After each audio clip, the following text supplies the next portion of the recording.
Hello, everyone, and welcome to our webinar on debt repayment strategies. We are the Harvard Federal Credit Union, and we're delighted to bring you this as part of our series on financial wellness for folks at Boston Children's Hospital and beyond. So thank you for joining us today, and we're excited to dive in to this really important topic. Having debt is definitely one of the main reasons that people can experience financial stress.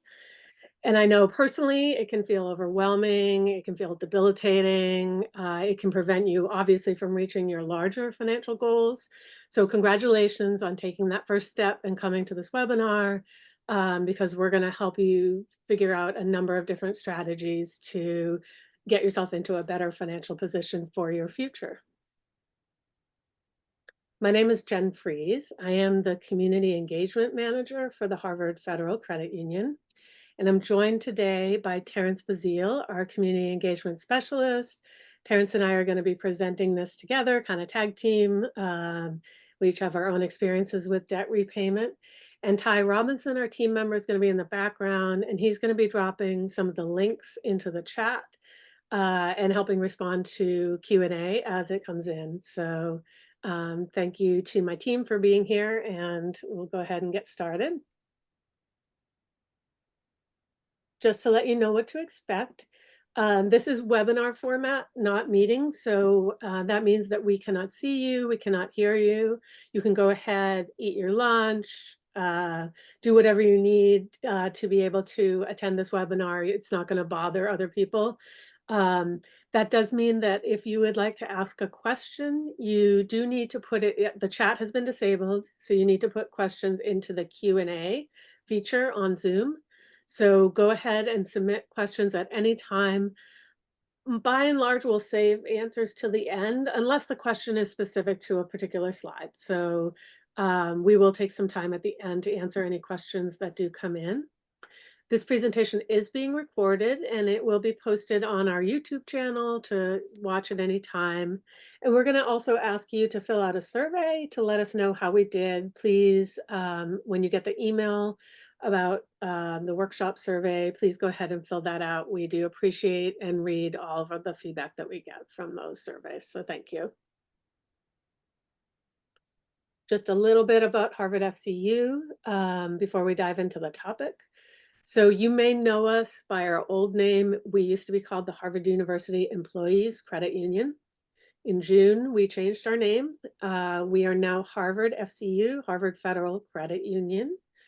But we're still the same wonderful bank that's been around for more than 85 years. We are still run by Harvard employees, and we still have a focus on the Harvard community and then the teaching hospitals associated, including Boston Children's Hospital. Once you're a member of the credit union, you are a member for life.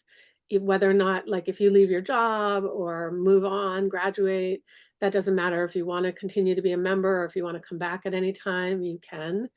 And we do everything that a bank would do. You can have a checking account, savings account, credit card, certificates of deposit. You could get a loan through us, a mortgage, a car loan, student loan.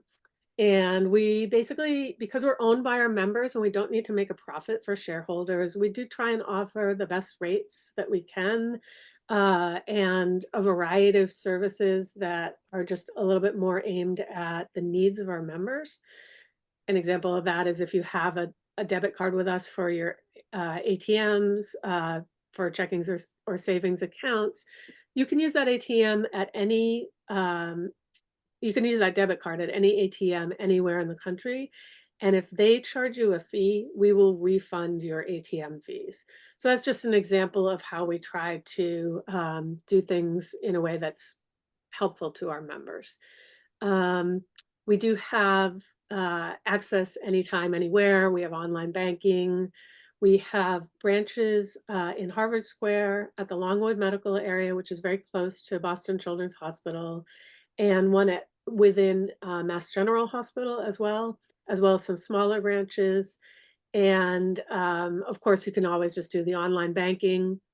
If you happen to be somewhere else around the country, we do have a program where it's called shared branching with other credit unions and co-ops, and you can walk into a whole list of other credit unions in this system and do your banking in person as though you're banking with us. So that's another benefit of being part of the credit union. So if you're not a member of the credit union, you're welcome to attend any of our financial education like this, but we do welcome you to join as well. So feel free to reach out if you'd like to join.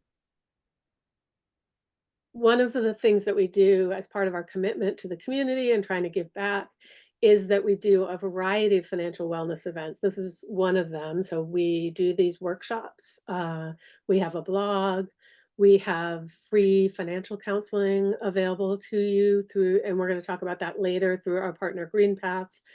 On our Thrive page, we also have lots of worksheets, calculators, videos to help you learn and just get up to date on any of the financial information that you might want to learn about. So I think Ty's dropped that link into the chat. Thank you, Ty.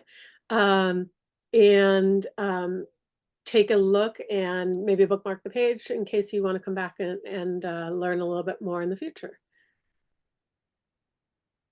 So the first step in any kind of financial wellness movement, when you're deciding to improve your financial wellness, the first step is to figure out what your goals are. And that's because money is really personal. So what I want for my financial life is not necessarily the same thing that you want.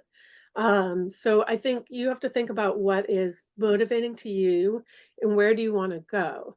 If you are facing a lot of debt, you might feel like you're treading water, you're never getting anywhere.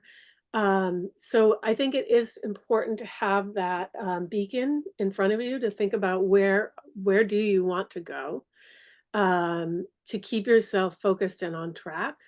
So what I would suggest that we do right now is that if you take a moment and think about what are your personal financial goals, what would it feel like um, if you were out of debt? What would you do next? Um, While so you're go oh, ahead, sorry. parents. Yeah. While everybody's doing that, I'm gonna go ahead and share my own financial goal, and hopefully, Jen, in your response, you can share too. Sure. So one of my goals, especially with debt repayment, is to repay debt, specifically on my credit card. And there are a few techniques that we will cover as we move further into the presentation that I've utilized. One of them is that has been the most useful to me is contacting my lender, opening up that line of communication with my lender to discover how I could potentially um, incorporate some of their recommendations into my own debt repayment strategies has been very beneficial. That's a great example, Terrence. And I know we'll go into that in more detail in a little bit. So I think that thank you for sharing that. My story as far as debt repayment goes, or one story that I think is significant to share with you is there was a time in my life when I was just finishing graduate school when I just was facing a lot of debt. I had two different credit cards that I've been sort of racking up balances on and not able to pay off as they went. And then I had $55,000 in student loans when I came out of graduate school. So I was looking at that and it just seemed insurmountable. I was a nonprofit executive, so not Mhm. necessarily making the kind of money where it was easy to pay that off. But I will refer back to that as we go through and like how I tackled that, what seemed like a mountain. But if you want to walk up a mountain, you're actually what you need to do is take a few steps, right? And take a few more and a few more. So that's how you do it. Go ahead and if people want to drop into the Q&A what your goals are, we will try and cover that. Or if there's something specific you'd like us to cover, go ahead at any time and drop your questions or your goals into the Q&A feature, and we'll try and make sure we cover those as well. Okay. So the first thing that you're going to want to do if you're feeling overwhelmed or you don't know where to start is to start honestly with a list. And the list is really basic. It's what do you owe? What's the amount or the balance to each creditor? And what is the interest rate? And we're going to show you how, with the interest rate and what you owe, you can calculate your cost of debt. And you're also going to look at your credit score um, to see how what your standing is, and that's going to affect your interest rates that you're offered. The way that you're going to get your credit report is going to be going to annualcreditreport.com. Ty is going to put that into the chat as well. So that is a great thing to do when you're getting ready to repay debt, and then sort of maybe on an annual basis, just looking at your score on annualcreditreport.com. That's the only place you should be going to get your credit report. Other places might try and charge you or scam you in some way. Annualcreditreport.com is the one that's authorized by the federal government. It's all three of the major credit unions working together, and it allows you to check your score at any of them once a week for free without it affecting your credit. So that's something you can do if you're not sure what you owe, you can get it from annualcreditreport.com. All your balances are going to show there. But if you do have like the statements, you can just pull them all together and start to make a list. And this next slide is going to show you what that might look like. Oh, one thing I do want to clarify. Um, Yeah. Earlier you said credit unions will collect your information. It's actually the credit bureaus. We Oh, don't. sorry. Excuse me. I don't want to put that out there because they are two very different things, and Thank you. I yeah, I don't want I people coming misspoke. to ask Thank you, us. Terrence. So yes, there are three major credit bureaus. They are compiling what's known as your credit score. This is something unique to to North America. So if you're from somewhere else, you might not have had a credit score before. So do go to annualcreditreport.com and check what your credit score is now. And just before we get off the slide, what I do want to say, when you get to the list again, it can seem overwhelming. So I just want to give you a message of hope. Like you may feel now like you're in a place where it's impossible to envision that you're ever going to pay this off. But there are ways and there are strategies to get you into a better financial position. And we hope that this is the first step, and that, a few years from now, you'll look back and say, oh, yeah, that was a really positive, I was able to make these positive steps after this. And I'm in a much healthier financial position now than I was before. So it can happen, and we would like to help you get to that point. So let's see. So this person has sat down and they have two loans. One is at 7.5% interest rate. It's 120 months. I believe this person had a car loan, actually. And they had a pretty low monthly payment, $119, because they probably got an inexpensive car a while ago that they only had to finance 10,000 on, and a used car. And now they, over the course of the life of that loan, they're going to pay, in addition to the amount that they originally borrowed, $4,244 in interest. They also have a credit card for $5,000, and it was a 60-month loan and $127 monthly payment. And again, the cost of that $5,000 is they're going to pay $2,618 in interest. So in total, in order to borrow $15,000, they're paying nearly $7,000 in interest to their lenders. So it's really important to know what your debt is costing you. And it does make sense all of a sudden why it becomes so difficult to pay it off, because it's just a lot more than you originally borrowed is what you end up paying. So that's something important to know. So you're going to make a list of all your debts. And I made a list of my two credit cards that I owed when I was in that position, and my student loan, what the interest rate was. And as we go through here, I'll talk about then how I came up with the strategy about how to repay it. One of the reasons that debt repayment attempts often fail is that you may try to like accelerate your debt repayment, just put all your extra money toward your debt, and you don't prioritize any emergency savings. What that may seem smart, like, oh, I can't afford to save anything because, maybe the interest rate on the debt is a lot higher. But what you find out is that then you get into a situation where you don't have any cushion. If you run into any emergencies, small or large, you don't have any ability except to put them on a credit card.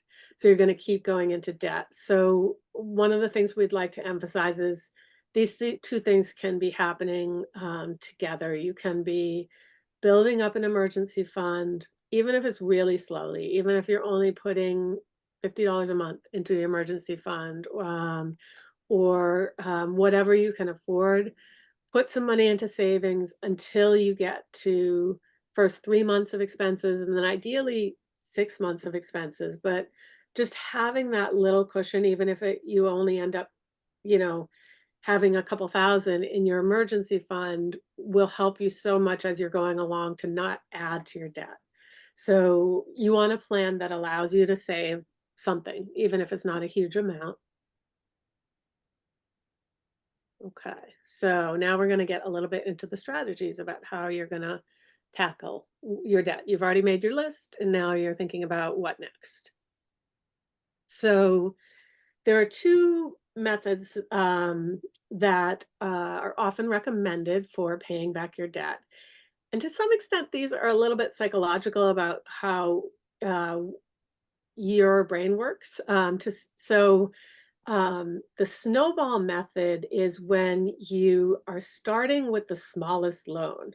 If you're the kind of person that you want to see some success in order to feel motivated to keep going at something, you might look and say, well, I have these two credit cards, and yeah, one has a higher interest rate, but it just would simplify my life if I only had one payment. If I just it would make it so that I would feel like I had success earlier. Let me pay off the one that's small, the $1,000 one, and then worry about my $4,000, $5,000 one over here next. So, and then you'd move on to the next smallest loan, and you're kind of just like a snowball. Start small, and you can roll it so it's bigger. That's the idea of snowball. The avalanche method is kind of the opposite of that, where in both of these cases, you're making your minimum payments on your loans, all your loans. You're not ignoring any of your loans in that sense. You have to obviously make the minimum payments so you don't get charged. However, once you're making those minimum payments, you're trying to put extra. In the avalanche case, you're trying to put extra toward your highest interest rate debt. And that's how I chose to go. So when I looked at all my loans, my student loan was relatively, even though it was the hugest amount of money, it also was a low interest rate. And then I had two credit cards, and one was a higher interest rate. And I decided to put any extra money I had toward the higher interest rate card. So I did everything I could to pay that card off fully, and that took me a couple of years. And then I moved on to the other card. And then it started to go more rapidly from then. So just like an avalanche moving downhill can all of a sudden start picking up speed. Once I had the higher interest rate one paid off, I started to make huge progress. If you just look at the math, the avalanche one makes more sense. But you also need to know yourself and know what's going to motivate you. And that's the part of money being personal. So you need to figure out what's going to feel right for you. So again, snowball focuses on the smallest amount of debt, and avalanche focuses on the highest interest debt.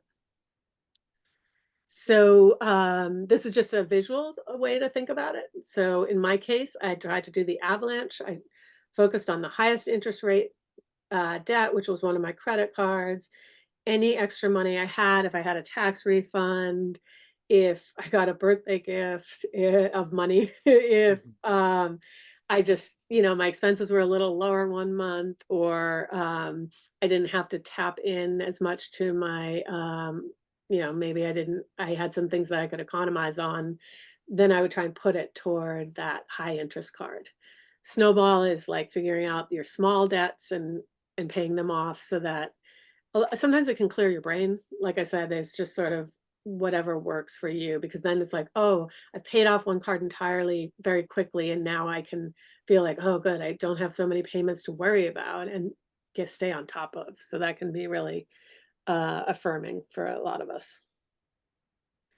And we just want to let you know how much small efforts can go a long way.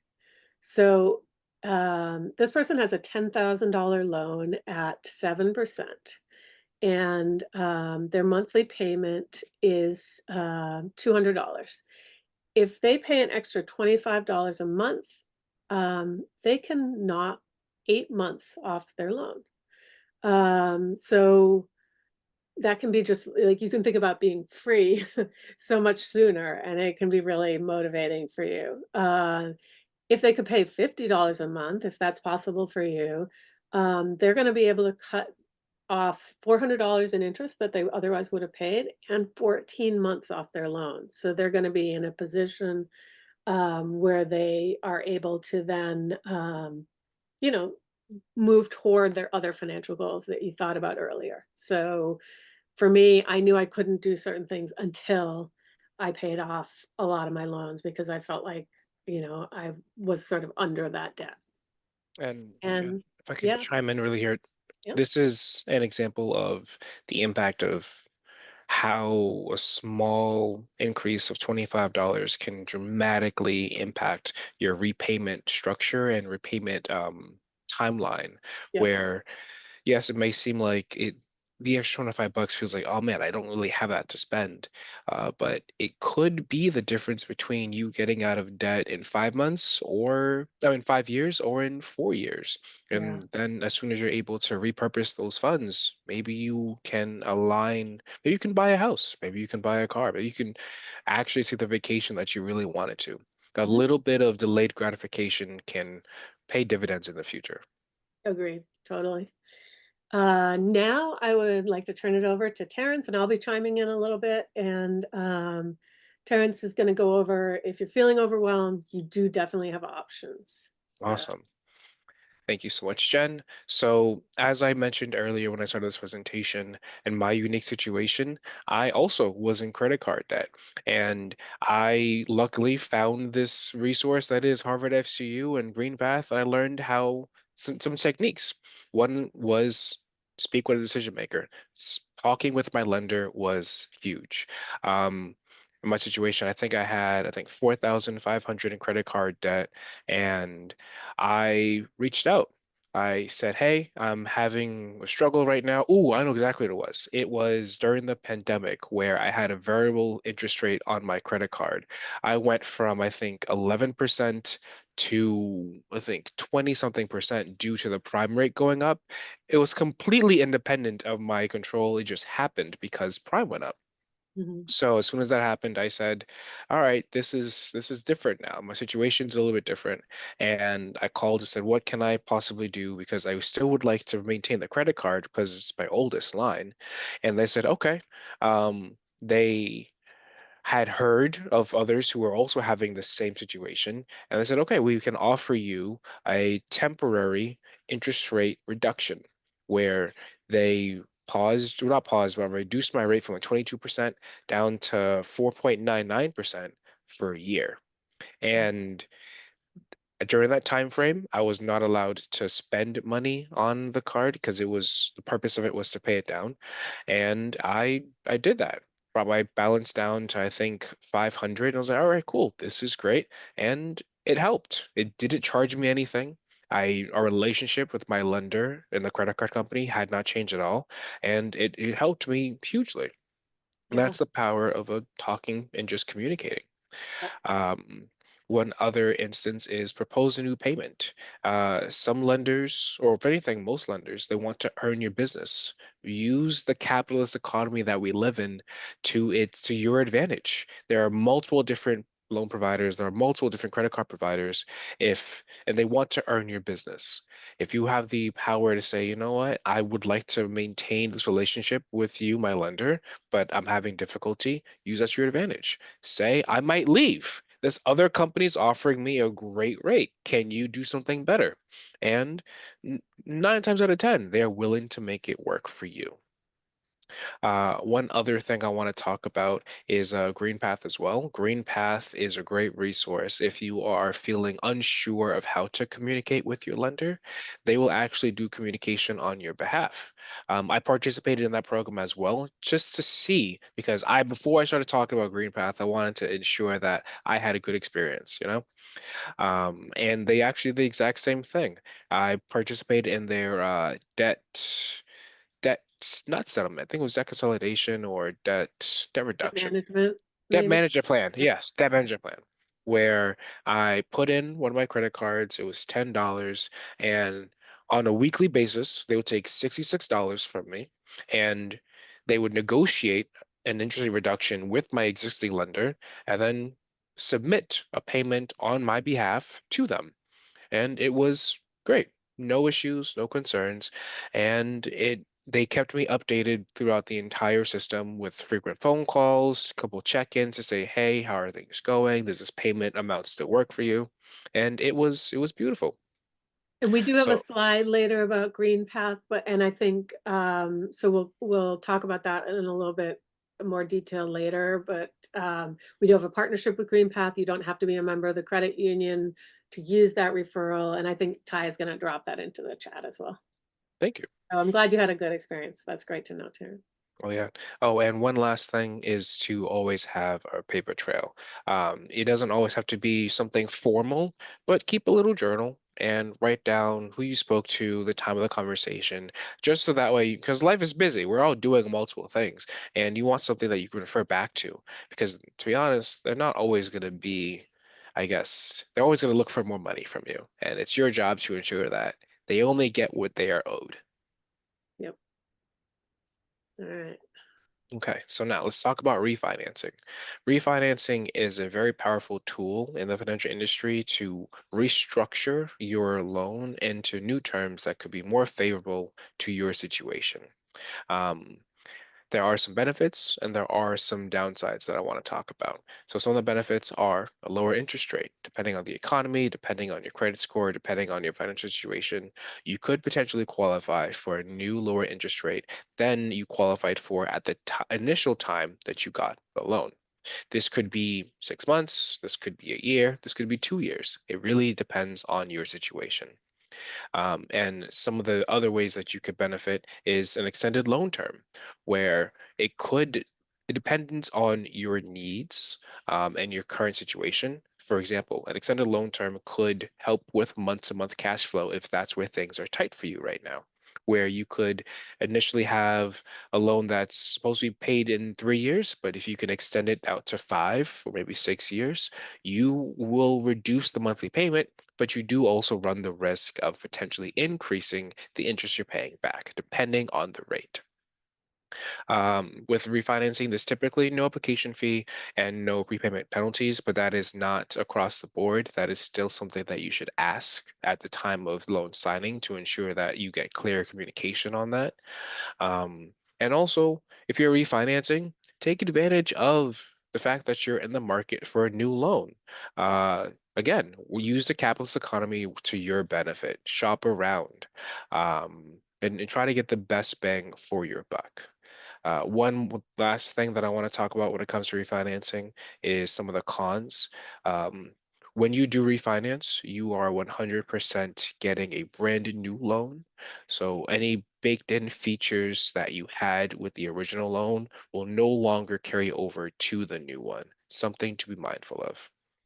And if I could maybe jump in here, Terrence, as someone who had a lot of debt with the federal government for student loans, if your student loan is with direct loans, the one that's subsidized by the federal government, if you refinance with a private lender, you become ineligible for any of those programs that are out there about federal forgiveness or forbearance. We're not going to cover this in detail at all in this webinar, but if you look on our YouTube, there is a webinar that we did on student loan repayment, all the ins and outs of that, and some of the programs that exist right now. So, and again, when we talk about Green Path, you can also meet individually with a counselor to go over your student loan and pick a repayment schedule. So that's a little bit different, complicated thing, but don't refinance student loans without thinking about that. It's just, I want to make sure everyone's on that. Thanks, Terrence. Thanks, Jen. Okay. So some more benefits of refinancing and more practical terms is we're going to look at this $10,000 loan with a $200 payment for 60 months, 5 years. Now, the first line, let's look at the first interest rate, 7%, $200 monthly payment, and a total interest paid of 1858. Now, that doesn't seem too bad. However, with refinancing, you could reduce it down to 5%, a reduction of 2%. Now that saves you roughly what, like $11 in your monthly payment, but the total interest paid, that's pretty dramatic actually. That's almost $500 in interest paid, which is phenomenal. You can very much repurpose those funds into something a bit more fun.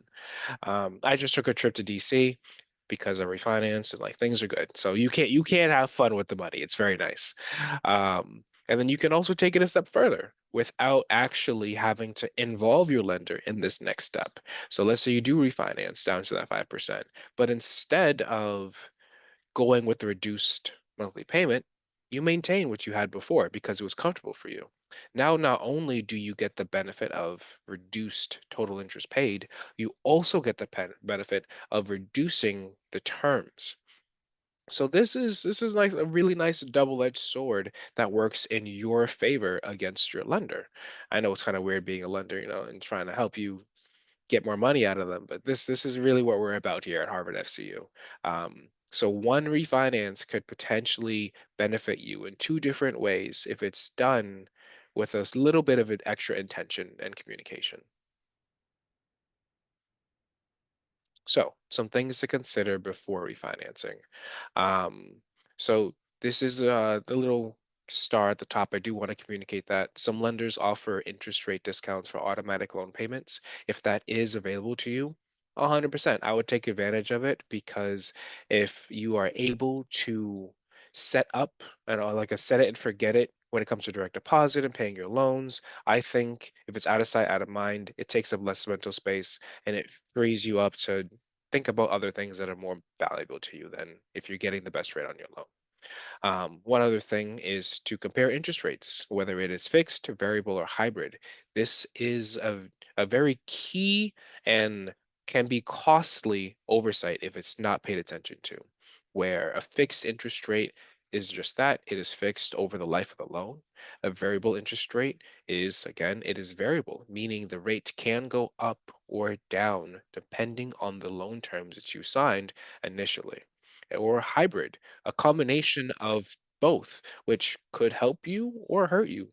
And it really does beg interest rates require a certain level of attention, and that can be a little bit daunting.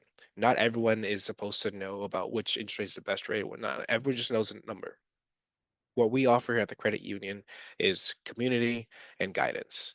If you have questions, come in and ask us. And if you feel like you don't feel comfortable asking us, call GreenPath. Ty has put GreenPath in the chat below. It's a great resource and start those conversations. Some of the benefits are, again, we talked about them earlier, there's cost savings, but you could also potentially, as Jen mentioned previously, may lose benefits, such as your student loan benefits with your original loan terms.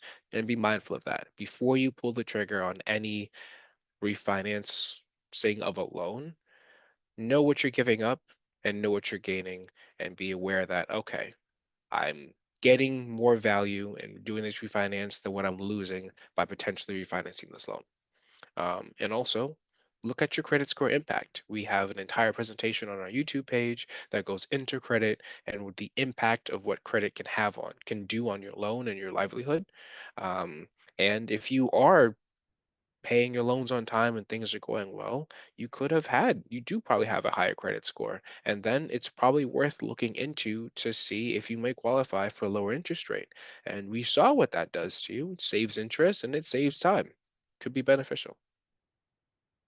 Um, So, if you have some situations where you are in the market for refinancing or any type of refinancing, there are a few different loan options, especially if you're looking for like debt consolidation or credit card specific loans.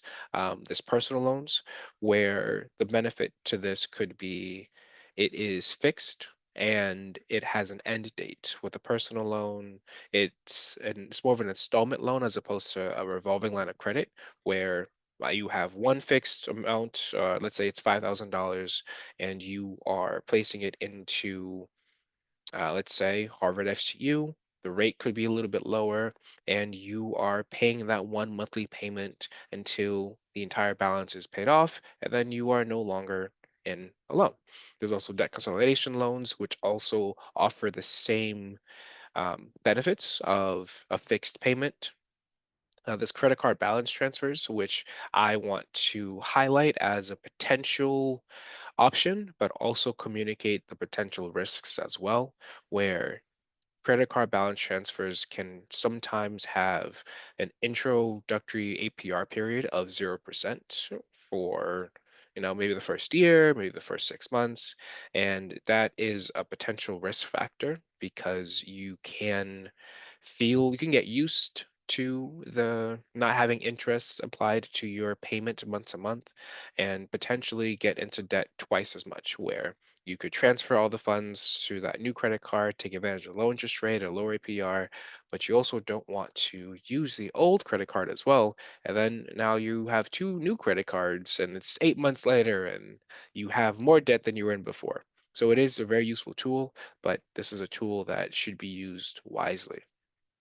When it comes to refinancing, it's not just credit cards that can be refinanced. You can also refinance your mortgage, you can refinance your car, and you can refinance student loans. Uh, all three options come with some benefits, and all three options come with some risks. So it's not just the rate, it's also what else is a part of my loan as far as features and quirks that I want to be aware of before I get into it and potentially before I leave it. The mighty green path. We've talked about green path many times throughout this presentation, and we will continue to speak about green path throughout our future presentations. They are a phenomenal resource, and they offer free financial wellness training with when it comes to credit, budget, and housing counseling. You do not have to be a member to take advantage of what Green Path offers. You can simply say, Harvard FCU sent me, and they will take care of it from there. It is not a free service. However, it is free to you because we pay for it. This is one of the free financial resources that we offer because we're a not-for-profit that we extend to our Harvard community completely free of charge to them. Um, so now one is a little bit, this is a little bit more involved. This is a debt management plan. This is not a free option, I will say, but it can be beneficial where you will reduce your interest rate on your debts, where GreenPath will again have those conversations on your behalf. Um, it also comes with financial counseling, so you are able to communicate about some of the habits that could potentially have gotten you into debt in the first place and how you can change those and have conversations and reframe your mindset around it so that way you are not doing the same habits that got you into that in the first place. This is not free again. The cost is based off the state that you live in.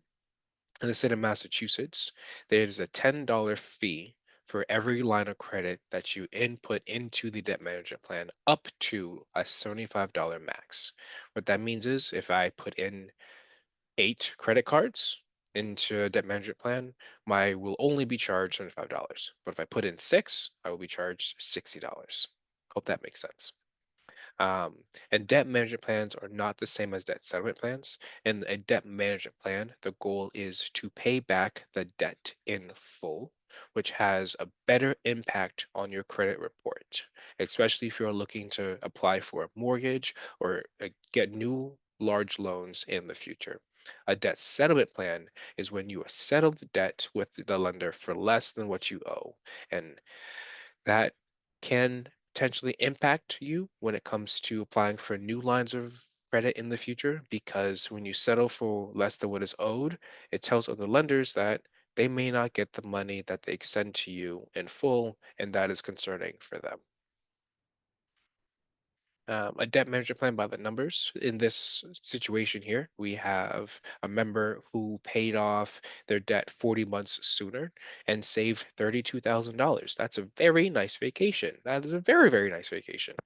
Um, and here's how this breaks down, where initially the member was paying, I think it was 700 or Oh, I $800. have the dollars here if you want me to read it Yeah, too. please go for it. Sorry, I have the presenter notes.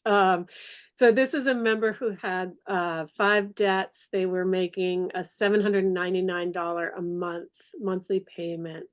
So outside of the debt management plan, most of their payment, they were paying $799 a month, but almost all of it was going toward the interest. So $573 ended up being part of their interest charges, and only $75.87 was going toward the principal, what they actually owed, and reducing the amount that they owed.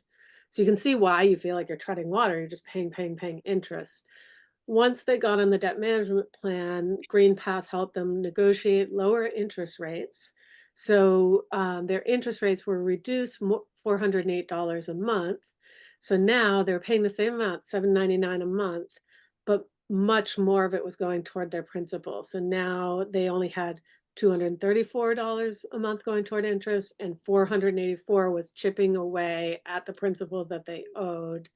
Um, and so this member, because they had 5 debts, they had a $50 service fee, like Terrence was talking about before with GreenPath, but they end up paying, the goal is that people on this plan are going to end up paying less than they did, or the same amount that they did before the debt management plan, and get out of debt sooner. So even calculating in the fee, you can see that they're going to pay off their debts 40 months sooner, and they're going to save $31,000, $31,960 in interest. So just a huge difference. Oh, and one more thing, before we switch off the slide. I want to level set for a minute, uh, and go over some verbiage and some jargon, some just I guess vocabulary words is what I want to say. Uh, when you're making your payment to your lenders, like there could be an assumption that the payment is 50-50.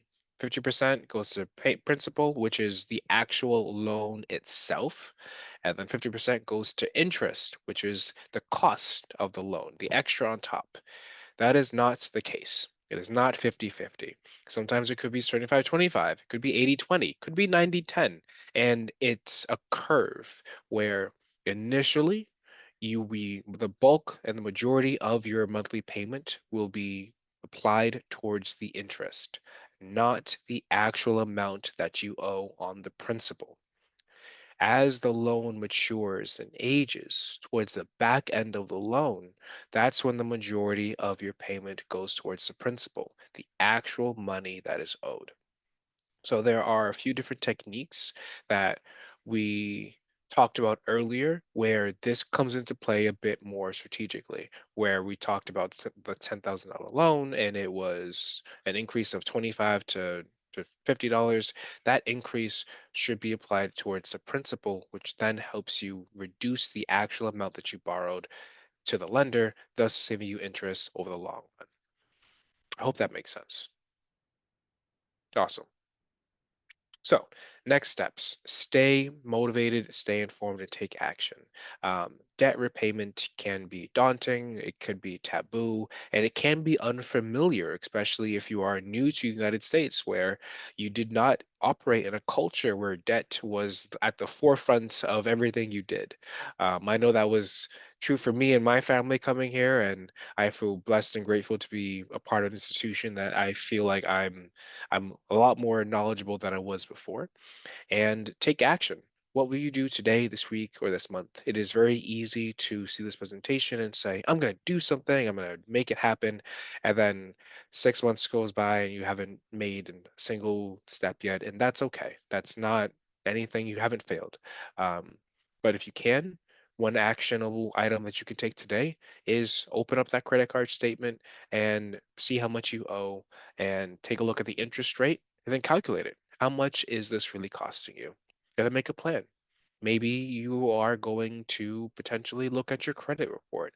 Maybe you have seen an increase on your credit score and you're like, you know what, I'm ready to refinance. Or maybe you're going to call up a lender and ask, how can I potentially change my interest rate or reduce it?